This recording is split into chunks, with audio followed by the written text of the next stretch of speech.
영화 에이트 빌로우라는 영화를 아시는지 모르겠습니다. 2006년도에 미국에서 상영된 영화 에이트 빌로우, 에이트 8명이라는 뜻이고 8마리, 빌로우는 아래 하는 뜻인데 남겨진 8 그런 의미라고 볼 수 있죠. 이 영화는 1983년도 일본에서 만들어진 남극 이야기라는 블록버스터, 아주 엄청난 영화라는 뜻이죠. 일본에서 제작된 남극 이야기의 그 영화를 리메이크한 영화입니다. 그리고 이 이야기는 실제로 1957년도에 있었던 실화를 바탕으로 만들어진 영화입니다. 영화의 내용은 이런 거예요. 운석을 연구하기 위해서 운석이라면 하늘의 저 우주 공간에 떠돌아다니는 별들 조각이죠. 그 별들 조각이 남극에 떨어졌을 것으로 보고 그 남극에 떨어진 운석들을 이제 찾아서 연구하려고 많은 사람들이 남극으로 갔습니다. 근데 남극에 간 이 사람들이, 남극은 완전히 빙판이고 얼음이고 눈이잖아요. 그래서 사람들이 다니면서 그런 걸 찾기 어려우니까 8마리 개가 썰매를 끌고, 눈썰매를 끌고 그 눈썰매를 타고 이제 남극 빙판 위를 달리면서 운석을 찾고 연구하는 겁니다. 그렇게 열심히 찾아다니는 가운데에 들려온 소식이 어마어마한 태풍이 남극에 몰려온다는 겁니다. 지금 요즘 이제 우리나라에도 며칠 전에 어제죠, 태풍이 얼마나 몰고 지나갔는지 우리 교회에도 3층 뒤에 있던 화분이 넘어져서 깨지고 옥상의 화분도 넘어져서 깨지고 태풍 피해를 입었어요, 우리도. 근데 우리나라로 올라오는 이 남태평양의 바람들은 거의 태풍이라 부르잖아요. 미국 주변에서 나는 것들은 대서양이나 태평양 연안에 허리케인 이렇게 부르고, 인도양에서 일어나는 태풍은 사이클론 이렇게 부르는데, 토네이도라고 부르는 것은 태풍처럼 넓은 게 아니라 아주 좁은 이 소용돌이, 굉장한 소용돌이로 하늘로 막 다 빨아올리는 그런 것을 이제 토네이도 이렇게 부르죠. 근데 남극에 태풍이 불었어요. 태풍이 몰려오고 있다 하는 소식을 듣고 이제 급하게 이제 피해야 되는 상황이 됐는데, 헬기 한 대가 왔는데 이 헬기로 사람들이 다 피할 수가 없어요. 겨우겨우 사람들은 타는데 개는 태울 자리가 전혀 없는 거예요. 그래서 사람 대원들 한 사람이 얼음 절벽에 떨어지는 바람에 뼈가 부러지는 중상을 입었고, 그래서 어쨌든 태풍을 피해서 빨리 남극을 빠져나와야 되는데 8마리 개를 어떻게 하겠어요? 남겨놔야 돼서 개들한테 먹을 것을 많이 좀 남겨놓고, 얘들아 다른 데 가지 말고 여기 꼭 있어. 개들이 똑똑하면 말귀를 좀 알아듣잖아요. 개들한테 멀리 가지 말고 여기 있어라, 꼭 데리러 올게 약속을 하고 헬기를 타고 급하게 빠져나왔습니다. 그런데 빠져나왔는데 다시 들어가려고 하는 사람이 없어요. 태풍이 오랫동안 계속 지속되는 것도 있고, 거기 한번 다시 들어가려면 엄청난 비용들이 들어가야 되는데 개를 구하기 위해서 그 비용을 대는 사람도 없고, 태풍도 오래 계속 몰아치고 있고, 그래서 아무도 들어가지 못하고 있는 그런 상황에 한 사람이 개하고 한 약속도 지켜야 된다. 그 개들을 너무너무 사랑했었어요. 그래서 개들을 구하기 위해서 혼자서 비용을 마련했습니다. 여기저기 그렇게 비용을 마련해가지고 엄청난 비용이 들어가는데 마련해가지고 그 남극까지 가는데 175일이라는 시간이 걸려서 지구를 반바퀴나 돌아서 남극에 드디어 도착을 했어요. 남극에 도착을 해서 그 자리를 가니까 개들이 죽었을 것이라고 사람들이 다 그렇게 말을 했는데, 개들이 그곳에 있으면서 그 다른 동물들을 사냥해서 먹고 살면서 죽지 않고 살아있는 거예요. 남극에 뭐 펭귄들도 있고 있잖아요. 개들이 다 8마리가 그 자리에서 멀리 떠나질 않고 살아있어요. 개들이 사람을 알아보고 막 반갑다고 달려옵니다. 이 사람도 너무 반가워가지고 개들을 안고 그 자리에서 막 눈물 펑펑 흘리면서, 그 영화가 에이트 빌로우라는 영화예요. 이 영화에 보면 사람이 짐승한테 한 약속도 목숨을 걸고 지키는 서로에 대한 신뢰와 믿음. 여러분, 약속을 할 때는 그 약속에 대한 서로에 대한 신뢰와 믿음이 있잖아요. 서로를 믿어주잖아요. 그래서 약속이라는 것은 서로에 대한 믿음이 없으면 지키기가 참 어려워요. 우리가 북한하고 어떤 약속을 했을 때 북한은 우리하고 한 약속을 거의 지키는 법이 없어요. 믿음이 전혀 가지 않는 나라가, 세계 어느 나라도 북한을 잘 믿어주지 못하는 나라가 북한이라는 나라죠. 짐승하고 한 약속도 이렇게 먼 남극까지 가서 그 짐승들을 살려내는 그 실화를 바탕으로 한 영화입니다. 그런 믿음, 서로에 대한 믿음과 약속을 소중하게 여기는 그 영화, 감동적인 장면, 에이트 빌로우라는 영화처럼 짐승과 한 약속도 사람이 이렇게 지키는데, 사람이 사람과 한 약속은 얼마나 더 지켜야 되겠습니까? 사람과 어떤 약속을 했는데 약속을 해놓고 사람은 잊어버릴 수 있어요. 아, 깜빡했다. 저도 너무 자주 깜빡해서 미안할 때가 많아요. 약속을 하면 저는 반드시 지켜야 된다고 생각을 하는 사람이긴 한데, 깜빡할 때는 어쩔 수가 없는 것 같아요. 사람과의 약속을 그래서 잊어버리면 안 되겠다. 그래서 요즘은 다행히 휴대폰이 있어서 그나마 휴대폰 날짜에다가 이렇게 메모를 꼭 해놓고 그렇게 지내는 편입니다. 사람과의 약속도 또 뭐 친구하고 한 약속은 뭐 실수를 하더라도 뭐 이해해주고 이렇겠지만, 회사 다니는 사람이 자기 회사 사장님하고 약속을 했는데 사장님은 나와서 기다리는데 깜빡 까먹고 있다 이러면 굉장히 신뢰가 되고 굉장히 참 결례를 범하는 것이 되겠죠. 그래서 사람들은 약속을 꼭 지키려고 대부분 그렇게 생각을 합니다.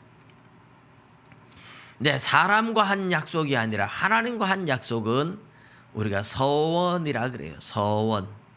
서원은 국어 사전적으로도 보면 하나님 앞에 무엇을 하겠다고 맹세를 하면서 한 약속들, 이런 것들이 이제 신에게 어떤 무엇을 하겠다 하면서 맹세를 하면서 약속한 것을 서원이라 그래요. 그냥 약속이 아니라 아예 맹세했다 이런 말이죠. 사람과도 맹세를 하는. 사람들은 약속 많이 여겨요. 뭐 내 말이 틀리면 손가락에 장을 지지겠다 이래놓고 틀릴 때가 되게 많아요. 그래도 손가락에 장 지지는 사람 한 번도 못 봤습니다.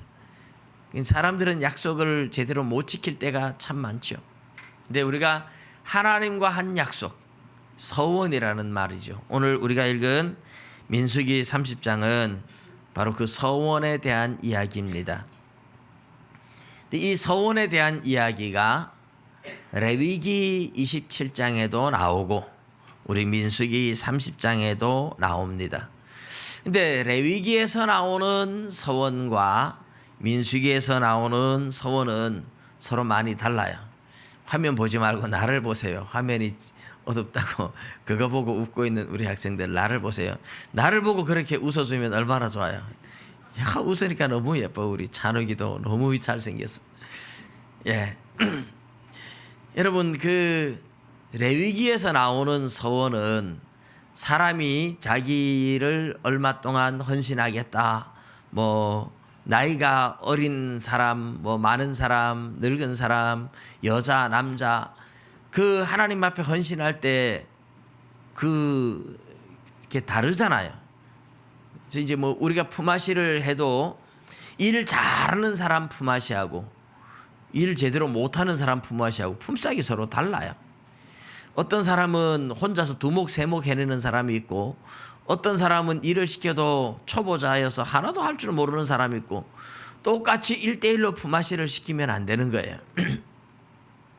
그런 것처럼 하나님 앞에 서원을 할 때 남자가 서원을 했으나 여자가 서원을 했느냐, 아이들이 했느냐, 어른들이 했느냐, 노인이 했느냐, 거기에 따라서 다 가격이 다른 거예요. 근데 서원을 했는 그 기간을 돈으로 환산해서 낼 때는 얼마를 내야 된다. 이게 이제 레위기서는 서원한 데 대한 가격을 매겨주는 거예요. 서원을 짐승을 바치기로 했으면 짐승을 바치는데, 부정한 짐승은 하나님 앞에 드릴 수가 없으니까 부정한 짐승은 가격을 매겨가지고 돈으로 바치고, 근데 짐승을 바치기로 했는데 도저히 이 짐승 바치면 우리 집에 이 종자가 없어진다. 그래서 다시 취소를 하려고 하니까, 취소를 할 때는 원래 가격이 10,000원이라면 5분의 1을 더해서 12,000원으로 갚아라. 요런 게 이제 레위기서에 나오는 서원에 대한 규례입니다. 그러니까 레위기에 나오는 서원의 규례는 서원한 것에 대해서 가격을 어떻게 매길 것이냐 하는 그것이 이제 서원 규례로 나옵니다. 짐승의 첫 새끼라든지 또는 농사를 짓고 첫 열매라든지, 이건 우리가 이제 11조라고 부르잖아요. 이것으로는 서원의 예물로 써서는 안 된대요. 왜냐? 원래 이건 하나님의 거니까. 11조 첫 열매, 이거는 원래 하나님의 것이니까 이거 가지고는 서원의 제물로 써서는 안 된다. 이제 그게 레위기서에 나오는 내용이에요. 근데 우리 민수기 30장에 나오는 것은 뭐 서원에 대한 가격 그런 게 아니고, 여자아이가 서원을 했을 때 아버지가 만일에 그 이야기를 들으면 안 돼, 너는 아직 그런 거 할 수 없어, 그리고 아버지가 no 하면 취소되는 거예요. 하나님도 이해해 주시고 용납해 주시겠다. 여자가, 남편 있는 여자가 어떤 서원을 했는데 남편이 듣다가 안 돼, 그러면 하나님이 그것도 용납해 주시겠다 이거죠.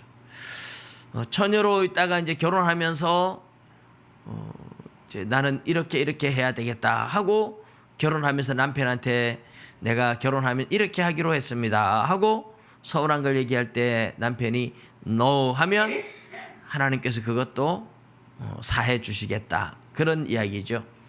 그러니까 서원을 함부로 하지 말아라, 그런 이야기예요.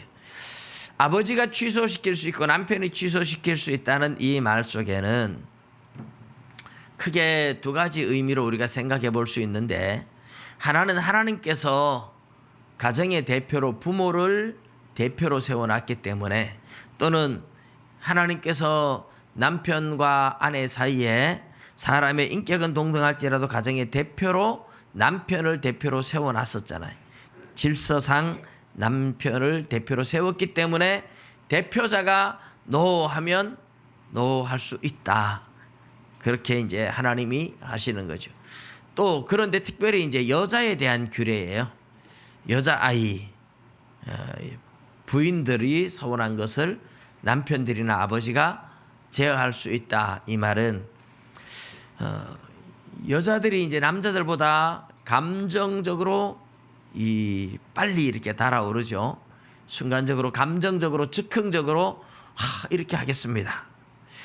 그리고 어른들보다 아이들이 감정적으로 훨씬 더 잘 흘러갈 수 있고, 남자들보다 여자들이 감정적으로 더 잘 흘러갈 수 있어요.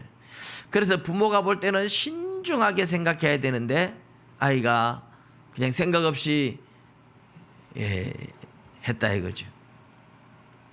우리나라에도 보면 옛날에 부흥사들이 다니면서 부흥회를 하면서 교회 건축해야 되는데 건축원금 작정하세요 이래가지고 막 1,000,000원 작정할 사람 손들어 이러면 아가씨들이 그냥 즉흥적으로 돈도 없는데 손 잘 들었습니다. 그래가지고 그거 갚지 못해서 쩔쩔매고 이런 경우들이 참 많았어요. 그렇게 감정적으로 해서는 되는 게 아니라는 거죠.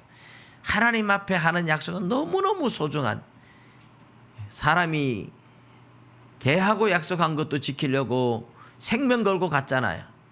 짐승과 약속한 것도 지키려고 하는데 사람과 약속은 얼마나 더 귀중하며 거기에다가 하나님과 하는 약속은 얼마나 더 귀중하냐 이 말이죠. 그러니까 하나님과 한 약속은 반드시 지켜야 되니까 함부로 약속하고 함부로 맹세하지 마라. 그런 의미죠. 하나님과 하는 약속의 무게가 그만큼 무겁다 이런 뜻입니다. 우리 성경에서 이 서원하거나 맹세한 사람들의 예가 많이 있습니다. 그 중에 몇 가지 예를 이래 보면 창세기에 이삭의 쌍둥이 아들인 야곱과 에서의 맹세가 나옵니다. 에서가 형이고 야곱이 동생이고 쌍둥이지만 이제 에서가 사냥꾼이에요. 사냥을 하고 돌아왔는데 너무 배가 고파서 허기졌는데 마침 야곱이 팥죽을 끓이고 있었어요. 우리나라 팥죽하고 똑같은지는 모르겠습니다만은 아주 맛있는 팥죽을 끓이고 있는데 에서가 와서 보니 배가 고파 막 죽겠는데 너무 먹고 싶은 거예요. 팥죽 한 그릇 좀 다와. 그러니까 야곱이 요때가 기회다 생각해가지고 형 장자권을 나한테 팔아라. 팥죽 줄 테니까 장자권 나에게 줘. 장자권이 뭔데 팥죽 한 그릇에 팔을 수 있는 거 아니잖아요. 그런데 에서가 장자권을 가볍게 여기고 그래 네가 장자 노릇해라. 네가 형 노릇해. 그리고 팥죽 줘. 팥죽 한 그릇에 장자권을 팔았어요. 근데 야곱이 그거 가지고 나는 못 믿겠다는 거예요. 맹세해라 이거예요. 맹세. 요 맹세가 이제 서원에 해당하는 것과 같은 겁니다. 맹세해라. 그러니까 에서가 얼마나 장자권을 가볍게 여겼으면 맹세를 해버렸어요. 이렇게 에서가 맹세하고 난 후에 장자권을 완전히 상실해버렸습니다. 신약 성경에서는 에서의 행동을 망령된 행동이라고 그렇게 히브리서에 이야기를 해요. 장자권이 얼마나 소중한데 팥죽 한 그릇에 팔아넘기다니. 그것도 맹세까지 하면서.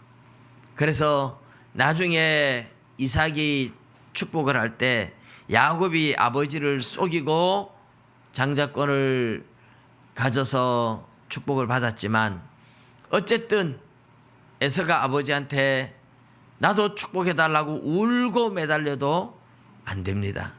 자기 스스로 맹세하면서 장자권을 팔아버린 거예요. 함부로 맹세하거나 그러면 안 되는 거죠. 근데 야곱도 서운한 게 있어요. 형을 그렇게 속이고 나니까 형이 죽이려고 하잖아요. 겁이 나서 어머니가 저 바단 아람에 내 오라버니 너의 외삼촌한테 피해 가지고 가서 있다가 오너라. 그래서 가다가 이제 베델에서 해가 져서 잠이 들었습니다. 돌베개 베고 자는데 꿈에 하늘에서 하나님이 보고 계시고 사닥다리가 하늘까지 닿는 사닥다리가 있는데 천사들이 오르락 내리락 하는 걸 봐요. 하나님이 야곱에게 말씀하는 음성을 듣습니다. 꿈에서 깨어나고 깜짝 놀라죠. 여기가 하나님이 계신 장소구나. 여기가 하나님의 집이구나. 그래서 그 장소 이름을 야곱이 베델 이렇게 지어 주었던 겁니다. 그러면서 야곱이 거기서 하나님 앞에 서원을 해요. 하나님, 내가 저 멀리 바단 아람으로 가는데 한 번도 가본 적이 없는 낯선 곳이잖아요. 무사히 갔다가 돌아오게 하시면 내가 돌베개 베고 자던 이 기둥이 하나님의 전이 될 것이고 내가 11조를 하나님 앞에 드리고 여기서 하나님께 제단을 쌓겠다고 서원을 했어요. 그리고 외삼촌 집에 갔다가 올 때에 거기에 올라와야 되는데 안 오고 세겜에서 편안하게 잘 먹고 잘 살죠. 그러다가 아주 된통 당한 게 있습니다. 야곱의 딸 디나가 세겜 사람한테 강간을 당하고 그래서 시므온과 레위가 세겜 사람들을 할례받게 만들고 칼로 다 죽이고 아주 비극적인 사건을 경험하고 나서야 정신을 차리고 베델로 올라갑니다. 그런데 이 서원을 지키러 올라가기 전에 야곱은 외삼촌 집에서 도망 올 때에 야곱이 사랑하는 아내, 야곱의 아내는 넷이나 있잖아요. 레아와 라헬은 자매간이고 레아의 첩 실바가 있고 레아의 몸종 실바가 또 첩이 됐고 라헬의 몸종 빌하가 또 첩이 돼가지고 4명의 아내를 거느리고 있어요. 그런데 사랑하던 아내 라헬만 사랑했어요. 근데 라헬이 아버지의 우상 드라빔을 훔쳐 가져왔어요. 드라빔은 사람 모양으로 흙으로 가지고 또는 돌로 가지고 사람 모양으로 작은 인형처럼 만들었는데 자기 수호신이라고 사람들이 생각하고 집에다 모셔놓고 빌기도 하고 이런 드라빔인데 이걸 훔쳐 가져온 거예요. 외삼촌 라반이 야곱을 잡으러 쫓아왔다가 야곱을 잡으러 쫓아온 라반이 하나님께서 야곱에게 선악간에 말하지 마라 꿈에 나타나서 명령을 해서 다른 핑계는 못 잡고 왜 내 드라빔을 내 신을 훔쳐갔느냐 하고 책망을 했어요. 그때 야곱이 뭐라고 합니까? 아무것도 외삼촌 거 우리 안 가져왔다. 누구든지 외삼촌의 드라빔 훔친 자는 죽여도 좋다. 죽을 거다. 죽는다. 이렇게 선언을 한 거죠. 자기가 사랑하는 아내 라헬이 훔친 걸 몰랐던 거예요. 근데 외삼촌 라반은 못 찾았습니다. 그런데 세겜에서 베델로 올라갈 때 하나님께서 베델로 올라가라. 그래서 베델로 올라갈 때 야곱이 그때 제대로 회개하고 사람들한테 우상 다 가지고 와라. 너희들이 각자 섬기던 우상 다 버리고 이제 하나님께 가자. 그러면서 우상을 다 가지고 오게 해요. 그래서 상수리 나무 아래에 묻어버립니다. 그런데 야곱의 아내, 사랑하는 아내 라헬이 드라빔을 가져왔을까요? 안 가져왔을까요? 성경에는 기록은 없습니다. 그러나 가져왔겠죠. 야곱이 그걸 보고 깜짝 놀랐을 겁니다. 외삼촌의 드라빔을 훔쳐간 자는 누구든지 죽을 것이라고 호언장담했는데 사랑하는 아내 라헬이 훔쳤다는 것을 그때서야 알았던 거죠. 어쨌든 우상을 다 끌어먹고 베델로 올라갑니다. 근데 베델로 올라가는데 라헬이 임신했다가 출산을 하게 돼요. 마지막 아들 베냐민을 낳는데 베냐민을 낳고 죽어버립니다. 출산 때문에 너무너무 힘들게 출산하고 죽었어요.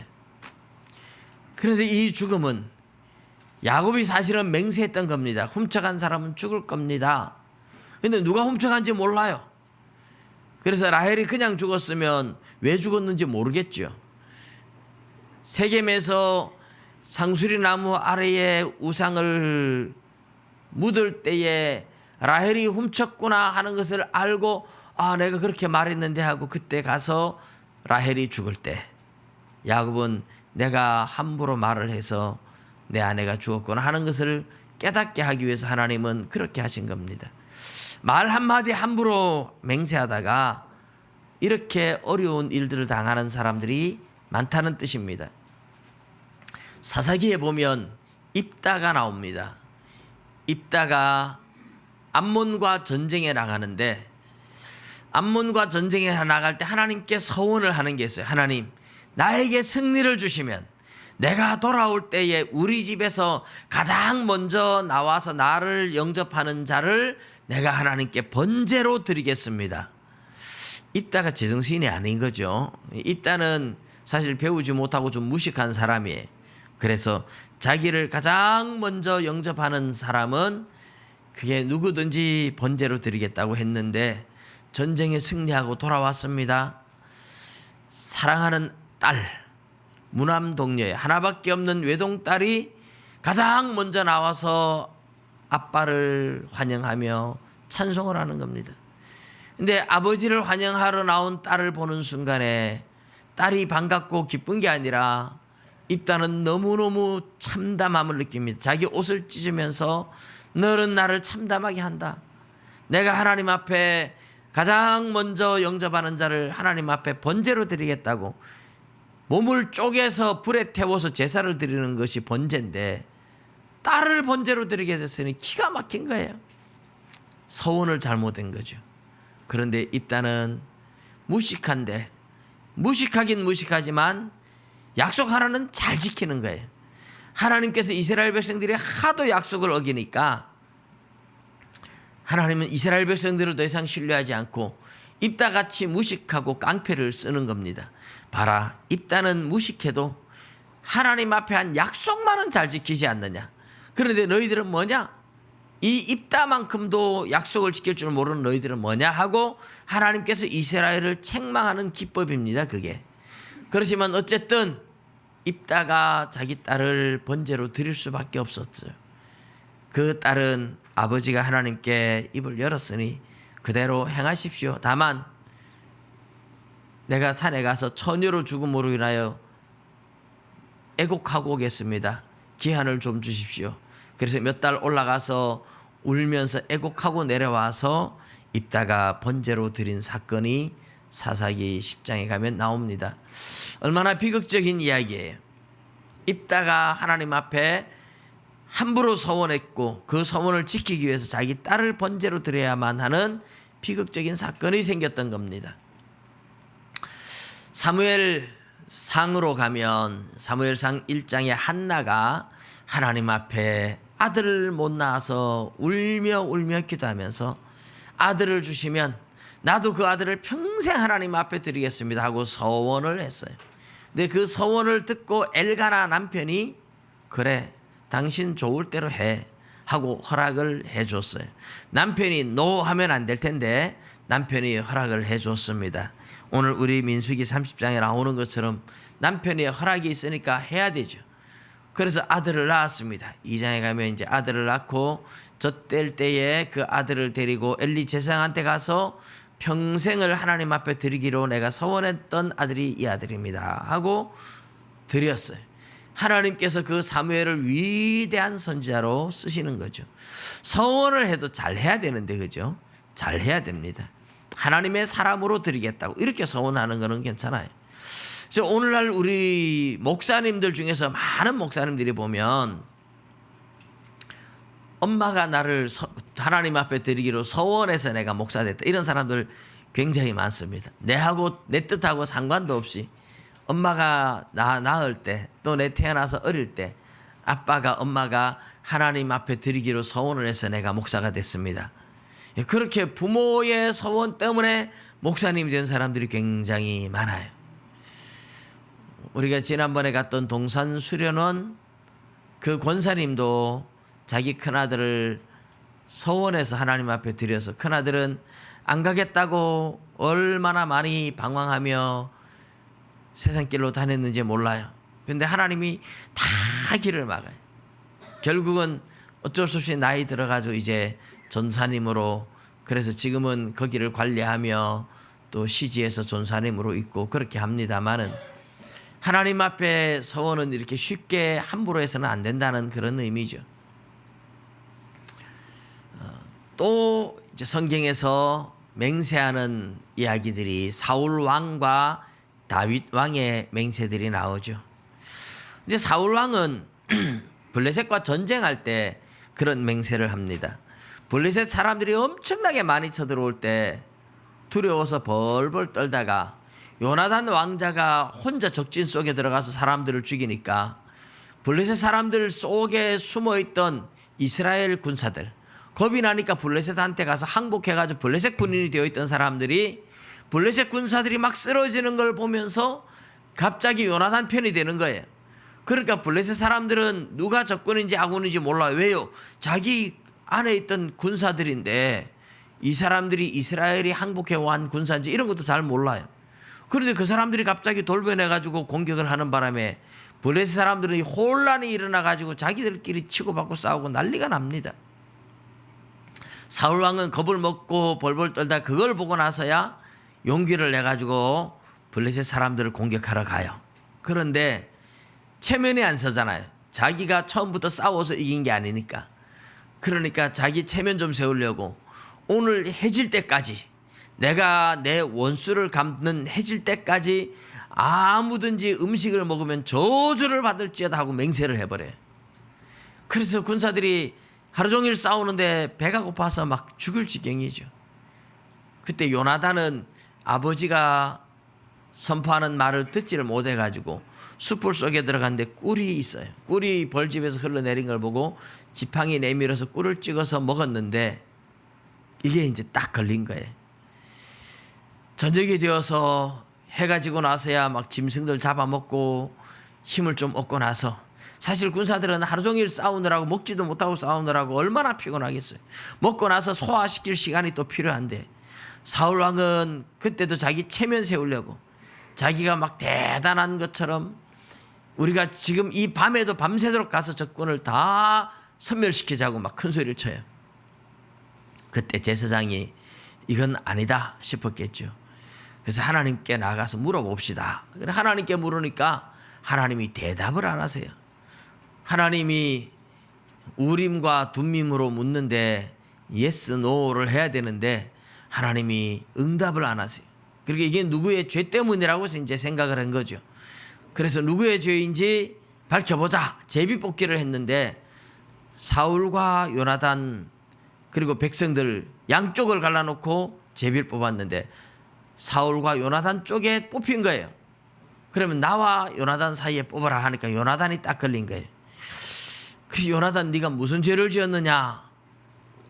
내가 음식을 꿀을 조금 맛보았지만 뭐 아버지가 그렇게 맹세를 했으니까, 이게 맹세잖아요. 맹세를 했으니까 일종의 서원인 거예요. 죽을 수밖에 없습니다. 사울 왕이 함부로 맹세했어요. 그래서 지금 요나단이 죽게 생겼습니다. 근데 사울 왕이 되게 자기가 의로운 척하기 위해서 또 한 번 맹세를 더합니다.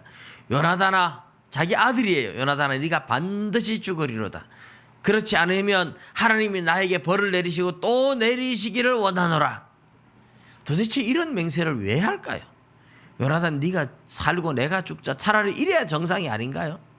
자기가 의로운 척하기 위해서 사울 왕은 함부로 맹세를 한 거예요. 그때 백성들이 뜯어 말립니다. 안 됩니다. 오늘 이 전쟁의 승리를 이끌고 온 사람이 요나단 왕자인데 하나님과 함께 했는데 어떻게 요나단을 죽입니까? 하고 뜯어 말려서 요나단이 살았습니다. 요나단은 살았지만 그러면 사울왕의 맹세대로 누가 저주를 받아야 돼요? 사울왕 자기가 저주를 받아야 되는 겁니다. 사울왕은 그래서 저주받는 인생이 돼요. 그 자리에서 뭐 죽고 이런 건 아니지만 하나님의 신이 떠나서 다윗에게로 가고, 사울왕은 악신이 들어가지고 평생 미쳐 날뛰다가 죽는 비참한 인생이 되는 겁니다. 함부로 맹세하다가 가버린. 오늘 구약의 이야기들을 쭉 보지만 우리가 이제 신약에 와서 잠깐 보면 마태복음 5장에 보면 예수님께서 도무지 맹세하지 말라 그래요. 하늘로도 맹세하지 말아라. 왜냐하면 하나님의 보좌이기 때문에. 땅으로도 맹세하지 말아라. 땅은 하나님의 발등상, 하나님의 발판이기 때문에. 예루살렘으로도 맹세하지 말아라. 예루살렘은 큰 임금의 성이기 때문에. 너의 머리로도 맹세하지 말아라. 네가 머리카락 한 터럭도 희고 검게 할 수 없지 않느냐. 그러면서 도무지 맹세하지 마라. 너희의 말은 맞는 것은 맞다, 아닌 것은 아니라. 이에서 지나는 것은 악으로부터 나는 것이다. 그러면서 예수님이 드디어 맹세하지 말라고 아예 이야기를 했어요. 구약엔 사람들이 이렇게 맹세도 하고 서원도 하고 했는데 신약에 와서는 하지 마라. 네가 마음대로 할 수 있는 게 아니다. 이런 거예요. 이 이야기를 베드로서와 야고보서가 더 구체적으로 사실은 밝혀줍니다. 야고보서 4장 13절에서 16절에 보면 야고보가 그런 이야기를 해요.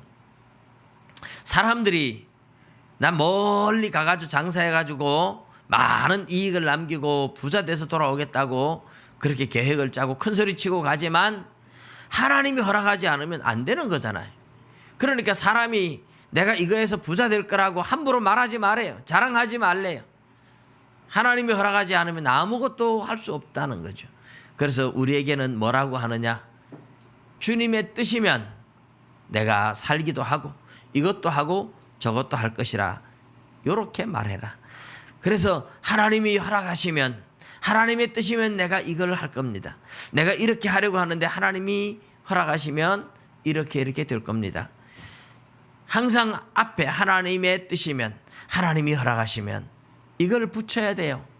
내가 뭘 하겠다고 큰 소리 쳤는데 하나님이 오늘 내 생명 거두어가면 못하잖아요.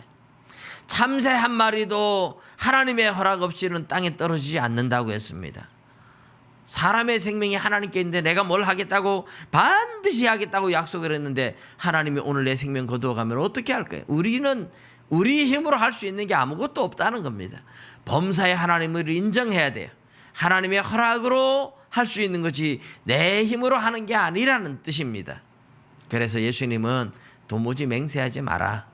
그래서 사도들의 기록에 나오는 대로 하나님의 말하는 것처럼 말하고, 하나님의 것으로 하는 것처럼 하고, 하나님이 허락하시면, 하나님의 뜻이면 이것도 하고 저것도 할 것이라고 이렇게 말을 해라. 내가 장담하고 내가 맹세할 수 있는 게 아니다 하는 뜻입니다. 그래서 오늘 이 민수기 30장에 나오는 서원에 대한 이야기의 결론은 한마디로 말하면, 하나님 앞에 너무 가볍게 맹세하거나 서원하거나 입을 열지 말아라. 하나님과 한 약속은 굉장히 무게가 있는 거다. 사람과 하는 약속도 꼭 지켜야 하고 귀중한 거잖아요.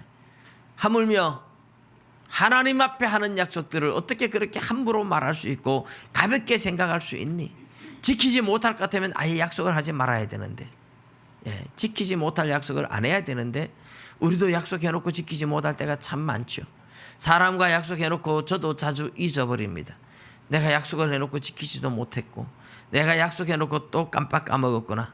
그럴 때마다 참 가슴이 아픕니다. 그래서 함부로 약속을 해서도 안 되고, 약속하면 어쨌든 지키려고 해야 되는데 하나님 앞에는 더더욱 그렇다는 겁니다. 그래서 서원에 대해서 하나님께서 말씀하시면서 함부로 서원하지 마라. 신약 성경으로 말하면 하나님의 뜻이면 내가 하겠습니다. 그 이상 지나가면 악에서부터 나는 거다. 인간이 마치 뭐든지 다 할 수 있는 것처럼, 내 힘으로 뭐든지 할 수 있는 것처럼 그렇게 함부로 약속하거나 함부로 맹세하지 말라는 뜻입니다. 하나님의 허락이 없이는 나는 아무것도 할 수 없는 존재입니다. 모든 것이 하나님의 손 안에 있고 하나님의 뜻 안에 있습니다 하고 철저히 하나님을 인정하는 인생들이 돼야 되는 거죠. 그래서 잠언 3장 5절 6절에 보면 너는 범사의 그를 인정하라. 그래야면 그가 너를 내 길을 지도하시리라 그랬어요. 하나님을 인정하고 하나님 앞에서 우리의 약속들, 우리의 말 한마디, 행동 하나까지도 조심스럽게 할 수 있는 진정한 하나님을 두려워할 줄 아는 믿음의 삶이 되시기를 주님의 이름으로 축복합니다. 기도드리겠습니다.